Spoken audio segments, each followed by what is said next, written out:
The Business Revolution. The business revolution is already happening, but now it's also happening as a podcast. And this is episode number 1. Yay, we are on air. Cherry, Alan, how do you feel? Excited. I'm very excited to be here. Yeah, me too. Excited. Really looking forward to it. So we've talked about, where do we begin? It's a huge topic. And maybe one way to begin with the talking about the revolution that we want to cover in so many different aspects is to listen to some people that inspire us, or people who say things that we really are against. And we're going to bring it down because we're going to go drill, baby, drill. We're drill, baby, drill. We're bringing it way down. The system is failing us because you, captains of industry and you policymakers, are not directing your investments the proper way. It may sound strange to speak of revolution, but that is what we need at this time. We need a revolution, revolutionary thinking, revolutionary action. If we continue on our current path, we will face the collapse of everything that gives us our security. We have a choice: collective action or collective suicide. Here in Australia, we already have business leaders who are, you could say, holding up the revolutionary banner, like Dr. Andrew Forrest from the mining company Fortescue, who is also Australia's second richest man. And I think we can, in something called the Business Revolution podcast, we can definitely devote some time here in our first episode to listen to him and hear where he's coming from, because in a way that also explains where we are coming from and what we think is leadership in this space. It's business which is causing global warming. It's business which will kill your children. It's business which is responsible for lethal humidity. But it's policies which guide business. You must hold us to account. Don't let us, with our clever advertising, blame you, the consumer, or you, the public or individual. That's rubbish. Business, guided by government, will either destroy or save this planet. Hold us to account. The power of you. Thank you. Make us change. That's all I'm asking you to do. Make us change. Certainly there's one thing that I think is like fundamental to understand when we talk about Australian business, and that is a study that came out recently from Griffith University. There's a video out that where we hear Nick Barter, who was one of the people, Professor Nick Barter, one of the people who conducted this study, talk about it and what they found. If we do a quick sweep across the globe, UK, USA, and even Chinese CEOs are more likely to be focused on creating sustainable businesses than Australian CEOs. And actually, really the point of me saying that is because we found Australian CEOs stick out more than anybody else in terms of what they want to do differently. So I would say there's a lot of similarities between CEOs and the rest of the world. It's just Australia that sticks out a little bit, if you like. And Australia sticks out in a way that says it's not on the same page as the rest of the world. It's not focused on sustainability, ESG, diversity, equity. I think the thing that Australian CEOs really want to do, just to underline it, is they want to do more acquisitions and find more cost efficiencies in their business. And that was, counter, the opposite, diametrically opposed to the rest of the world. And what does that mean? We interpret it as too many Australian CEOs are locked in a mindset that is gone, that has passed. We, in our circles, we talk about it being like a 1980s kind of greed is good mindset, and we think too many Australian CEOs are locked in that. This is the greatest company in the world! The real question is this: was all this legal?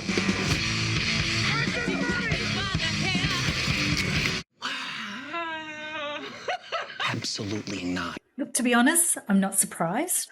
I think, compared to the rest of the world, we have a very short-term view. You just have to look at our politicians and how we set policies and so on. So I'm not surprised that the Australian CEOs have a short-term view. And if I put my HR hat on, I think about the rewards and the recognitions and how companies have set up, the short-term incentives, and it's all geared towards the individual and short-term thinking. I come from an IT world and been working in what's called Agile for over a decade. That was been around for about 10 years before it even, 10 or 12 years around the rest of the world before it was even adopted here. And it actually took a bit longer. So Australia is probably about 16 years behind the rest of the world on that. But are we talking about something deeper here where it's not just the CEOs in Australia, it's actually the people of Australia who are stuck in a 1980s greed is good mindset? I certainly had that experience. I remember when I came to Australia about 11 years ago for the first time and was confronted with the way that the real estate business works here. It was like, what? A person who I had paid to help me with doing things correctly when you're buying a house actually was doing things under the table with the person on the other side of the table. And I couldn't believe it. What was that about? Yeah, I think it's about seeing it from a holistic lens, looking at the big picture, because it's all of these things play a part. Staying with the property, you've mentioned there's only the rates rise was only talked about very recently, and or lack of rates rise. But then that prompted conversations about, well, how is the whole tax system set up here? And it's the only country in the Western world which actually rewards losing money on property investment through the negative gearing and all of the things that go with that. So, a few other countries have negative gearing, but they have various caveats in there which stop it being a loose cannon. And so it's about all the incentives, but the mindset shift, I think, there's no cause and effect. We need to change the whole view on how we look at things differently to nurse that mindset shift. But it needs leadership, and it needs government CEOs to lead that at the same time as us talking to the people at the bottom as well. Yeah, absolutely. And I think, one of the interesting things in that study was that a lot of our CEOs are quite old, and I think for this revolution to occur, we can't wait for all of these CEOs to retire.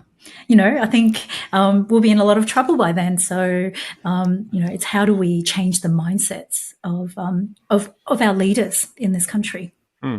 But it's a good point that the young people clearly get what's going on with the climate and they take action on it in their personal lives.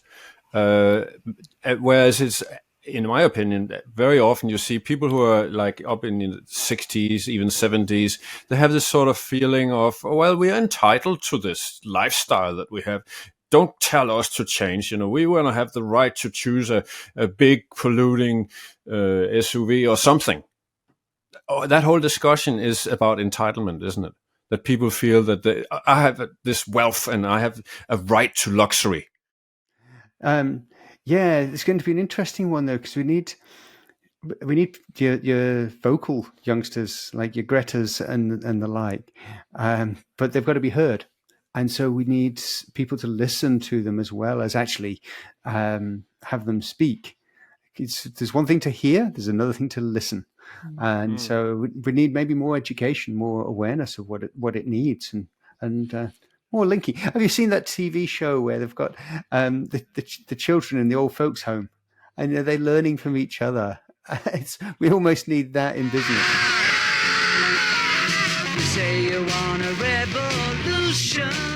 We have had a youth revolution in our time. I certainly remember I came out of that youth revolution of the 1960s, which changed the world in many ways. It certainly changed the way that my parents were thinking about bringing their children up into the world and so on. So maybe we are, a generation later, we are at that stage again where there's a need for a youth revolution. You say you got a real solution. Well, we don't love to see the plan. quite a few studies by McKinsey recently on Gen Z. They've done looking at Gen Z across all different spectrums, from engagement and so on. But one of the interesting one, linking back to climate, is they care about climate change, and they want to work with companies that have, a purpose and have a strong ESG strategy, not just greenwashing. So I think, and these are our future leaders. And we need leadership at all the levels to enable that as well. Mm-hmm. And so we have to be conscious that it's not just the young people. It's not just the old CEOs. It's a combination of all of them. Because I've actually been to conferences where the CEOs are talking about sustainable actions and practices, and then gone into the room and talked to some of the youngsters, some of the people in their 20s who are working in those organizations. And they're like, oh, but we can't change. They've already had it knocked out of them. And we can't have that. We need to encourage it. We need to encourage that because there's going to be change, whether we like it or not. Australian industry has to change. And not just, and this is important in this context to talk about, not just for the sake of the environment or the climate or the future or all these different things we could be talking about. No, actually for the sake of your own company, because this is an economic aspect of it all. There is an opportunity, but there's certainly also a threat, because if you don't understand the change that is coming as a CEO, you might not be in business in, let's say, 5 years from here, because the customers out there, they are understanding what's going on. So we need that transition to happen if you want to stay in business.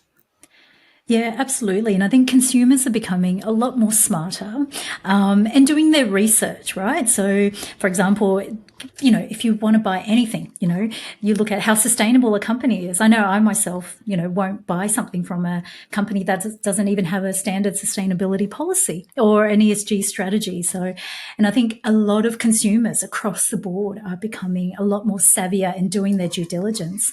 You just have to look at some of the super funds, there are, I think it's Australian, one of the super funds anyway, they don't invest in, any organizations that's in coal power or that don't have an ESG focus.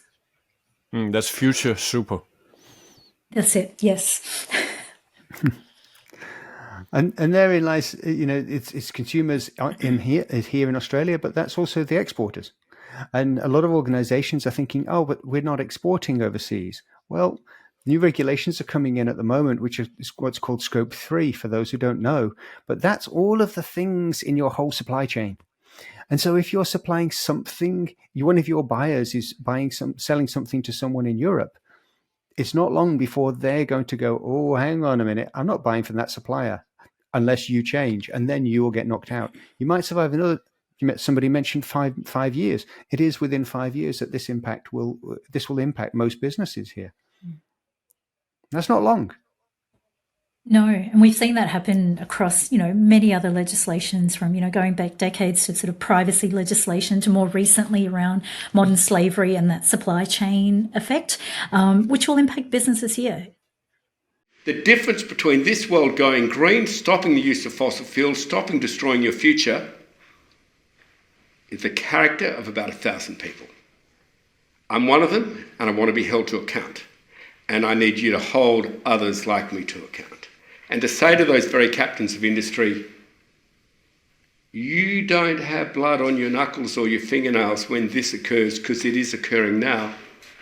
You'll have blood up to your armpit, and you will be held to account because you did nothing. And your lack of character to not change your organisations, to educate your voters, your public, that fossil fuel subsidies can be changed to green energy subsidies without harming your public. You just have to get off your tail and stop self-promoting in front of a lectern and start getting out in front of your people and telling them why fossil fuel subsidies are destroying you and how it's destroying your economy and how it's removing the education opportunities of your children, your health sector standards, everything. A report by Alan Fels has found rising prices were not just caused by true inflation, but often by greed, corporate gouging and profit pushing by companies with too much market power. Climate change is not a tragedy. Climate change is a crime against humanity committed on the part of these oil companies. These reports are pretty scary, but are they true? Has there actually been any global warming? All of us would like to believe that corporations do the right thing. They're not intentionally deceiving us or destroying the world. If we all work toward the same goal, I believe we can change the perceptions of the American people about energy. We need you to be an important part of it. Together, we can make a difference. Did we aggressively fight against some of the science? Yes. For decades, fossil fuel companies have coordinated what is arguably the most consequential deception campaign in history. And so far, they've gotten away with it. We have a mountain of evidence showing that they knew for decades exactly where we'd be today and lied about it time and time again. Well, this catastrophic weather event has caused havoc across Victoria. We've really seen a double disaster here. We've had fires destroy homes and catastrophic weather cause destruction across the state. It's time for us to say global warming, climate change is not a future issue, it's not a predictive issue. We have a really serious extension of this, which we're seeing in deaths in India, we've seen in deaths in China, we've seen in deaths around the world, where people are incapable of escaping not the heat, but the humidity which kills them, because they can't get to air conditioning. This can lead to mass death events. It's just numbers, it's just maths, which will put World War II in the shade. So I'm saying to leaders like I'm saying to you in Oxford, now's the time to move. The threat is with us right now. It's killing people as I speak. It's not a future event, it's a current event. We just don't understand how serious it is. If you say, well, what happens next? I'll say stampede behaviours, survival behaviours, when borders get crushed. And this is what I want to say to you. We are able to fix this. This is a fixable problem. Bring it back to those 1,000 people. Bring it back to that 50-person subset. Politicians are beholden to the electoral cycle. We know that. So the answer is obvious. We need to eliminate fossil fuels. We need to turn to business to do that. And there are solutions. World shipping, even world aviation can move a lot quicker. If you say, let's go do it by 2040s or 2050s, literally, you're making it someone else's problem. You're not taking it seriously at all. We all have a very serious role which we should be playing. We currently call ourselves an intelligent species, yet we're putting $7 trillion a year into our extinction in subsidies. That doesn't sound like an intelligent species. What it actually is an intelligent species who do not have courage to change. So I want to bring you back to this word, courage. I want you to have the courage to step out, put lethal humidity on the table. We're not arguing about the science. We're not arguing if it's next year or next decade or 2040 or 50. We're saying it's right now. It's killing people right now, and we have proof. We don't need any more of your talk. It's going to kill people. It is killing people, and all we don't know is how many millions of people are going to die senselessly while you lazily don't change how your company operates and how you operate. And don't say you can't do it. The mining industry is apparently the laggard of the industrial world, the slowest to move. That's not right. We're putting $6.2 billion on the table. We started 3 years ago. We've already saved $400 million to make ourselves fully fossil fuel free by 2030. Not 2040, not 2050, in the time era which we must. That's the time era, Oxford, which I need you to hold your politicians and your corporations to. Do not allow the 2040 or 2050 talk. Speak 2030, then you're hitting the pay packet, the bonus system, the electoral cycle of those 1,000 people who can stop global warming. So one of the things that we like to do in this podcast is to actually give you some strategies that you can walk away with, and not just us, having a riff on and having a chat. So, Alan, how can CEOs start to make a shift? And be open-minded to where the business is now and what the opportunities are, because it's not all about costs. There's lots of business opportunities through this adaptation. So, explore what else can be done to help the business win. I would say this is a very much a collaborative approach that we need. We need to be together around this. There's a CEO from the Netherlands who once said, if you want sustainability in your company, you need people all across the organization to share and to live by these values. The collective dynamic is the key to success. And I think this is really, that's why when I talk about collaborative, we need to work together around this. You don't create that atmosphere in a company by being a strong CEO who comes and says, now we have to be together. That's not how it works, To create that sort of sense of togetherness, you really need to engage people and to listen maybe more than you talk. And then that's just wrapping it back on where I came from, because it's a bit of this and a bit of that, and they help each other.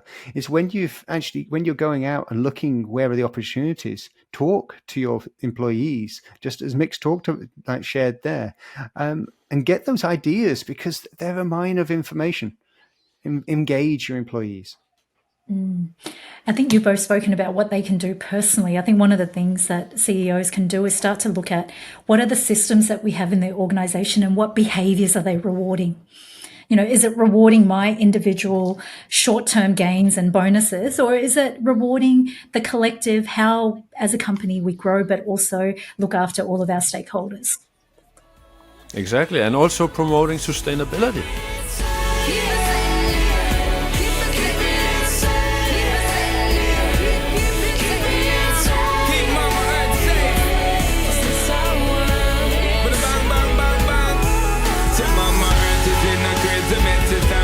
To do her best, from deep sea straight back to Everest. She undergoes the stress unless you wanna be motherless.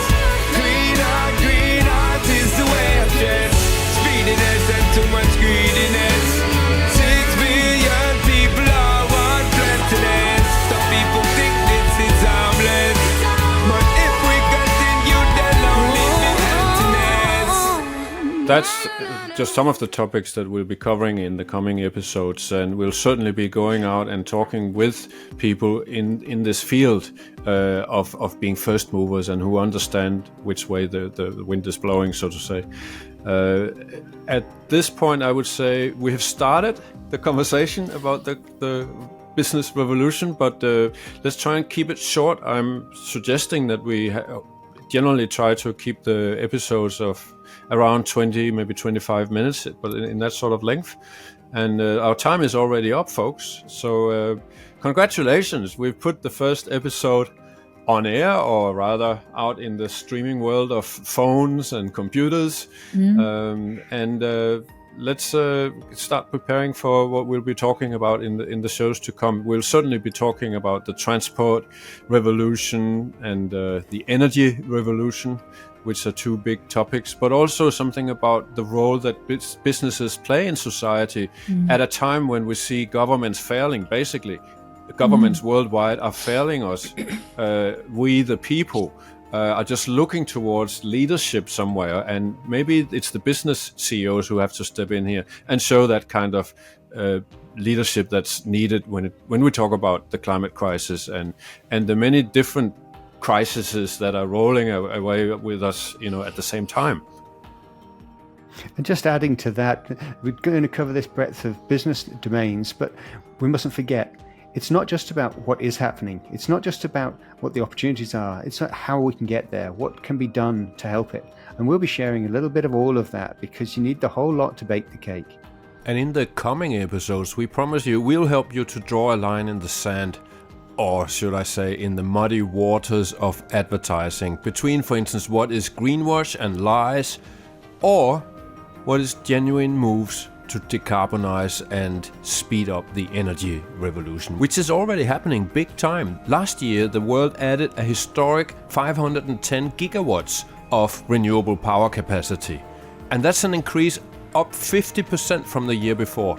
Twice as much electricity energy as what we here in Australia produce in a full year. Zero starts here, and it starts here. Zero starts here too, and here. It can even start here and here. Wherever you are on the energy journey, we can help. We know energy. And together we can build a better energy future.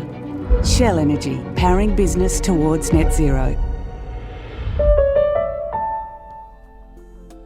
To those of you who have been listening, thank you for listening this time, and we'll be back soon with interviews and trying to create that sense of collaboration that we've been talking about around creating a business revolution here in Australia. Well, ciao for now. And I'm looking forward to the ongoing journeys that we're all going to have together. I need you to say, we have solutions. We have technological solutions to stop global warming. Take them.